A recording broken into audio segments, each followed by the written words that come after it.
Bonjour à tous, très heureux de vous retrouver pour une nouvelle review, cette fois-ci pour le film Promising Young Woman au cinéma. Cassie était une jeune femme pleine d'avenir jusqu'à ce qu'un événement inattendu ne vienne tout bouleverser.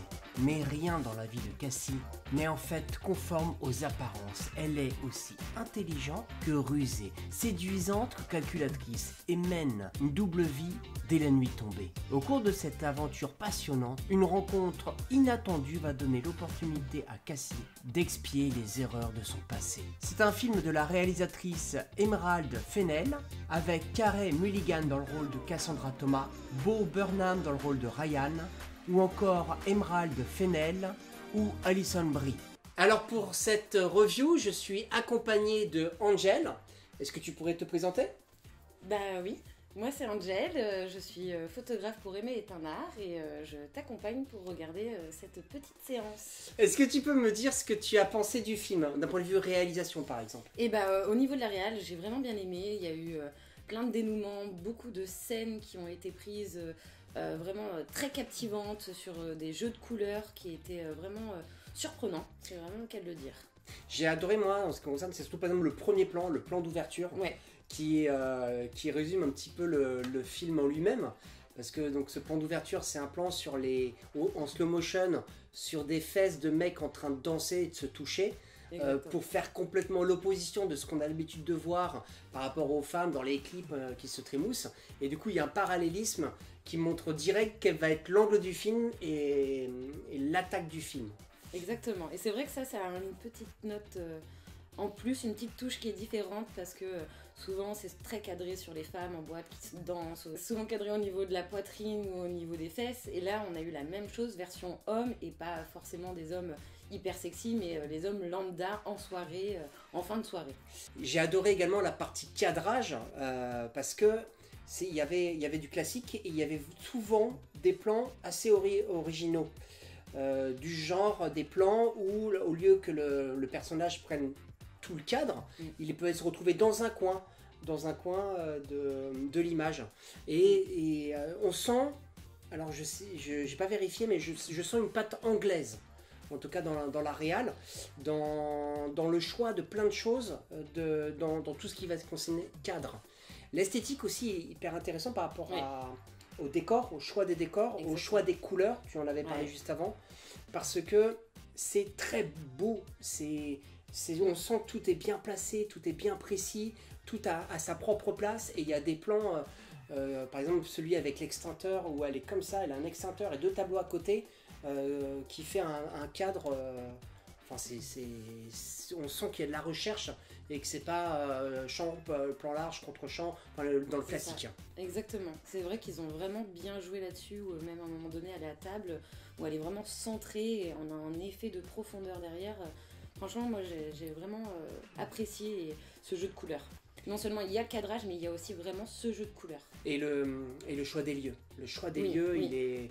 Il est vraiment fin. Par exemple, là où elle travaille, oui. Ces plans là où elle est entourée de bleu, oui. Tu te rappelles, mais c'est exactement bleu, je pense. Blanc tout à côté, on la voit, enfin il y a un côté pur que je trouvais vraiment intéressant. Il y a pas mal aussi de petits plans séquences, par exemple quand elle est en train de marcher et qu'on découvre qu'elle a des passages, des trucs de sang. Voilà, c'est vraiment bien amené et c'est recherché, quoi. C'est vraiment une réal très recherchée. C'est ça, on n'est pas sur du classique lambda en tout cas, oui c'est vrai.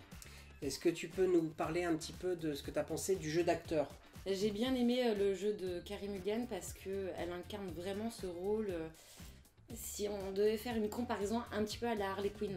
Exactement. Il y a des personnages où tu sens qu'on est dedans, elles incarnent vraiment le style même qu'il faut pour ce personnage. Et justement, quand elle est en mode infirmière avec les cheveux colorés, tout ça, ça fait tellement penser à Harley Quinn. Exactement. Je suis sûr que c'est une des références par rapport au travail du personnage. C'est ça. On n'est pas sur du personnage féminin classique, on est vraiment sur de la femme qui s'assume, qui gère sa façon de vivre. Elle a une trentaine d'années si je me trompe pas. Ouais. Elle gère sa façon de vivre et elle y va, et elle va jusqu'au bout de sa démarche, de son envie, de ses émotions. Et à la Harley Quinn, on a envie de continuer, de savoir jusqu'où elle va aller. D'ailleurs, c'est intéressant parce que tu parles de l'âge. Moi, pendant longtemps, j'étais en train de me dire, mais elle fait beaucoup plus vieille que son âge. Et à chaque fois qu'on la voyait, elle changeait physiquement de tête, de tenue, enfin elle a fait comme si elle avait plein de personnages dans le même film. Oui, et puis comme tu dis, on se pose la question de l'âge parce que vis-à-vis de la vie qu'elle a, il y a, on se demande justement, on n'arrive pas à situer si elle a plus ou moins 30 ans. C'est vraiment difficile à situer et après à un moment donné on l'apprend en tout cas l'âge, mais c'est vrai que ça amène au questionnement. Et les autres acteurs, t'en as pensé quoi dans l'acting global?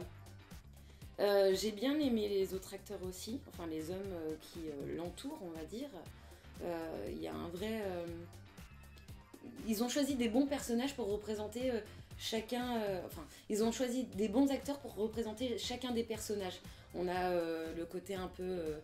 le pervers de boîte, où il a vraiment le faciès du pervers, on le reconnaît... nous, en tant que femmes, quand on va en soirée, on voit ce regard-là, on voit cette façon d'être. Et on a aussi... le petit ami ou la famille, etc. Et ça, c'est parfait. Alors, le petit ami, Ryan, que je connais, enfin celui qui joue le personnage de Ryan, donc Bo Burnham, je le connaissais pas avant, je trouve qu'il est vraiment, vraiment très bon. Ça m'a fait vraiment plaisir de revoir Alfred Molina. Ça faisait longtemps que je l'avais pas vu au cinéma, dans les films, alors peut-être que dans des films que j'ai ratés, mais j'adore cet acteur et je trouve qu'on le voit pas assez. On va le revoir sans doute dans le prochain Spider-Man. Ouais, mais... Et par contre, j'ai eu un peu plus de mal sur Chris Lowen qui joue Al Monroe, ou qui apparaît vraiment vers la fin, où j'étais assez déçu de son jeu. Ouais, de son moi jeu, aussi, je l'ai trouvé... C'est pas hyper crédible. Voilà. Tu t'attends à plus s'il doit y avoir des pleurs, des cris, des machins.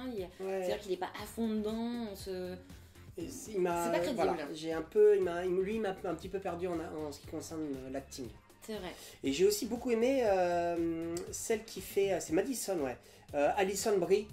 J'ai bien aimé ce qu'elle dégageait. Elle avait été complètement en opposition avec le personnage principal. Moi, tu sais, c'est celle au restaurant où elle fait boire, complètement bourrée. Et à la fin, elle la donne à un autre mec. Et elle revient après, plus tard, celle qui balance la cassette et qui lui dit je ne veux plus jamais te revoir. C'est bon, d'accord, ok. Oui. Ouais, j'ai bien aimé son acting avec ce côté un peu bourgeoise et la manière dont elle a amené ces trucs, je trouvais que ça passait plutôt bien. C'est vrai. Les parents, il n'y a pas grand chose à dire. Ce sont des petits rôles dans ce film-là, donc je trouve qu'il n'y a pas forcément... Ouais, c'est elle qui tient vraiment la baraque. Ouais, c'est elle qui est prenante. C'est ça. Elle a des ruptures énormes entre le côté quand elle est bourrée, quand elle n'est pas bourrée. Enfin, c'est des faces vachement féminins. Là, en ce moment, en cette période de Covid, on connaît plus trop ça, mais c'est vraiment les phases en tant que femme vers une trentaine d'années, donc ça se rejoint, où on se dit, mais attends, qu'est-ce que je fais, où je vais, est-ce que j'ai envie d'être ça ou pas ça? Et elle incarne un personnage que limite on aurait aimé pouvoir faire si on pouvait pousser la chose jusqu'au bout. Et ça, j'aime bien parce que ça nous sort un peu de nos limites. Et avant de parler du scénario, j'aimerais savoir ce que tu as pensé de la musique. J'ai bien aimé parce que ce sont des reprises que l'on connaît de musique très féminine, hein, si on peut dire, mais en version classique. On a Toxic de Britney Spears, mais en version... comment elle est amenée, celle-là, Toxic. C'est-à-dire, c'est des petites coules, mais c'est toxique. Et là, il y a un petit moment de violoncelle, un moment de... Je sais plus d'autres... Il y a un côté Destroy. Ouais, c'est Même dans les musiques du début, il y a un côté Destroy là-dedans qui crée l'univers un peu perturbé de ce personnage-là. D'où le parallèle avec Harley Quinn. Hein. On suit un personnage de A à Z avec son univers, son côté très harlequin. Et donc là, on arrive à la partie du scénario. Parce que moi, en ce qui me concerne le scénario, je l'ai adoré en fait. Ouais. Parce que ils ont toujours une longueur d'avance sur le public, c'est-à-dire on ne sait pas ce qu'elle va faire, même quand on sait ce qu'elle va faire, on ne sait pas comment elle va le faire, on la voit préparer ce qu'elle compte faire, mais on ne sait pas comment elle va l'utiliser. Et donc il y a toujours une petite avance, même le dénouement, je n'aurais pas pensé que ça serait fini comme ça. Ouais. Et donc du coup, on est tout le temps surpris, c'est un scénario qui nous surprend, et en fait, il n'y a pas un moment où je me suis ennuyée. Non, c'est ça, c'est qu'il y a une ligne de conduite où tu cibles un peu ce qui va se passer, comment ça va être. Et au final, à chaque fois, il y a des rebondissements ou des façons de réagir où on s'y attend pas, tout simplement. Et c'est ça qui est surprenant super accrochant dans ce scénario-là. C'est vrai. Et par exemple, on la voit là, prendre ses barres, donc on croit qu'elle les tue, surtout que c'est amené premier plan, on la voit avec du sang ou autre, et en fait on comprend qu'elle les tue pas vraiment, ou qu'elle leur donne une chance, enfin que ça c'est reste pas... encore mystérieux. C'est mystérieux, voilà, c'est très mystérieux. Parce que c'est des petits, sur son carnet, elle fait des petits traits à chaque personne qu'elle ramène après une soirée ou qui la ramène chez elle. Et il y a des traits rouges et des traits noirs. Et elle en a une tonne hein, sur son carnet. Ah, et elle note les prénoms d'ailleurs avec la même couleur. Mais on sait pas si, par exemple, le noir veut dire que la personne elle l'a tué ou pas. Ou juste lui a fait très peur. Parce que même le personnage, son ennemi, on va dire, le Monroe, elle, son but, c'est pas de le tuer. C'est de le graver, de mettre le prénom sur le ventre de la personne qu'il avait violée. Et donc je trouve que même du coup au tout début, même si elle a du sens, c'est peut-être juste que la personne s'est débattue, mais ça veut pas dire qu'elle l'a tué forcément. Surtout que quand il y a le Black qui revient à la fin, qui est le pote de celui du début, et il dit ah oui, t'es à la folle que lui l'a rencontré. Voilà, donc il y a forcément qu'il en a parlé. Voilà, c'est ça, donc ça veut dire qu'il est pas mort. Puis tu te souviens ce que c'est le sang du coup sur les images? Parce qu'après, à la fin, microseconde après, on le sait. Ah, j'ai pas fait attention. Bah, en vrai, elle est en boîte. Elle revient avec ce fameux mec et tout ça. C'est le matin et elle part et on a cette séquence où justement on voit le sang sur sa robe et après sur son t-shirt. Mais en vrai, elle mange un sandwich. Elle mange un burger avec du ketchup. J'ai pas fait le lien avec le burger. Et elle s'en fout complètement. Je reviens là-dessus, mais c'est du Harley Quinn quand elle a fini sa soirée qu'elle mange son hot dog. Et bah là, clairement, c'est ça. Elle a son sandwich et ça tombe partout. C'est vraiment la fille avec ses chaussures à la main, son sandwich. Elle a passé sa soirée, quoi. Et du coup, c'est pour amener le double sens. Tu vois, moi, par exemple, j'ai pas fait le lien avec l'hamburger. J'aurais dû même. Mais carrément. Mais je sais même pas pourquoi je suis passé à côté. Parce que dans ma tête, elle l'avait tué à ce moment-là. Oui, et après, je me dis, ah bah non, elle l'a pas tué.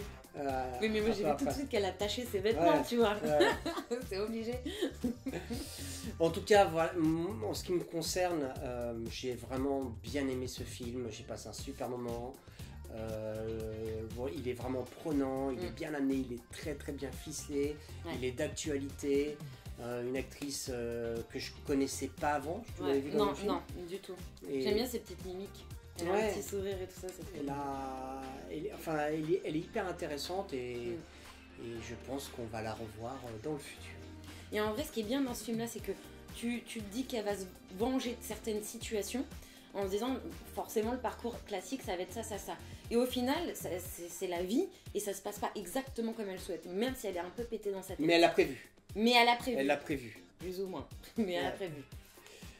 En tout cas, je vous conseille d'aller voir ce film. Je vous souhaite une très bonne journée, soirée, à l'heure où vous verrez cette J'ai un truc à ajouter. Vas-y. Et je tiens à dire qu'on l'a vu en sous-titré. Et c'est d'autant plus agréable parce qu'on a la vraie voix des personnages et c'est pas hyper compliqué à lire et à voir les images en même temps. On se fait vraiment prendre dans le jeu. Et si je devais le re-regarder, je le regarderais pas en voix française. Ouais, moi, je regarde jamais en voix française. Ça me fait mal à l'oreille. Je sais que c'est une religion. Non, mais moi, ça me fait mal à l'oreille. Excusez-moi les doubleurs, mais moi, j'ai vraiment du mal. Il me manque le côté organique et je le sens direct. Ouais, je suis assez d'accord avec toi. En tout cas, je vous souhaite une bonne fin de journée. Pensez à vous abonner, activer la cloche et à bientôt pour une nouvelle review.